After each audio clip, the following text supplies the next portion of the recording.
हमरा के छोड़ी धनी भैलू पराई, हमरा के छोड़ी धनी भैलू पराई।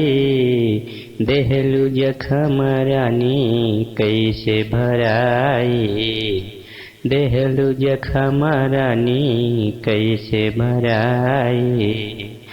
नमस्कार दोस्तों, आप सभी मित्रों का आपके अपने इस YouTube चैनल में स्वागत है। तो दोस्तों, हमेशा की तरह आज मैं आप सभी के लिए फिर एक सैड सॉन्ग लेकर आया हूँ जो कि भोजपुरी में है, और उम्मीद करता हूँ ये गीत आपको जरूर पसंद आएगा। तो जैसे आप देख पा रहे हैं दोस्तों, दो लाइन का आपका मुखड़ा है कि हमरा के छोड़ी धनी भैलू पर आई, देहलू जखम रानी कैसे भराई। तो दोस्तों, भराई पुजाई यहाँ पर आप लिख सकते हैं, तो हमने भराई शब्द लिया हुआ है। तो चलिए इसे हम धुन में करेंगे, और ये फुल गीत है दोस्तों, और जिन भाई को गाना वो गा सकते हैं। और अभी तक आपने इस चैनल को सब्सक्राइब नहीं किया तो कर लीजिए दोस्तों, क्योंकि इस चैनल पर हमेशा फुल और फ्री सॉन्ग पढ़ते रहते हैं। हमरा के छोड़ी धनी भैलू पराई, हमरा के छोड़ी धनी भैलू पराई। देहलू जखम रानी कैसे भराई, देहलू जखम रानी कैसे भराई। तो दोस्तों, इस तरह से मुखड़ा बना हुआ। चलिए हम आपको अंतरा सुनाते हैं। तो अंतरा जैसे आप देख पा रहे हैं कि घाव बड़ा देहलू न तोहके खबर बा, होला दर्द नाही हमरा सबर बा। दिल के दर्द अब कैसे बताई, हमरा के छोड़ी धन भैलू पर आई। तो इस तरह से फर्स्ट अंतरा दोस्तों, चलिए इसे भी हम धुन में करेंगे। घाव बड़ा देहलू ना तोह के खबरे बा, होला दर्द नहीं हमरा सबरे बा। बहुत दर्द होता हो। घाव बड़ा देहलू ना तोह के खबरे बा, होला दर्द नहीं हमरा सबरे बा। दिल के दर्द अब कैसे बताई, हमरा के छोड़ी धनी भैलू पराई। देहलू जखम रानी कैसे भराई। तो दोस्तों, इस तरह से आपका फर्स्ट अंतरा। चलिए दूसरा अंतरा हम आपको सुनाते हैं। रहलू कसम गोरी हमरा से खैले, हमारी जिंदगिया में जब रहलू अइले।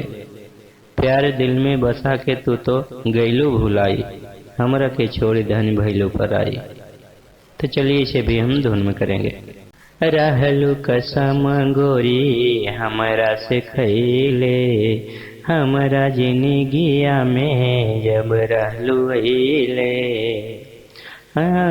रहलू कसम गोरी हमरा से खैले, हमारी जिंदगिया में जब रहलू अइले। प्यार दिल में बसा के तू तो गइलू भुलाई, हमरा के छोड़ी धनी भैलू पराई। देहलू जखम रानी कैसे भराई, देहलू जखम रानी कैसे भराई।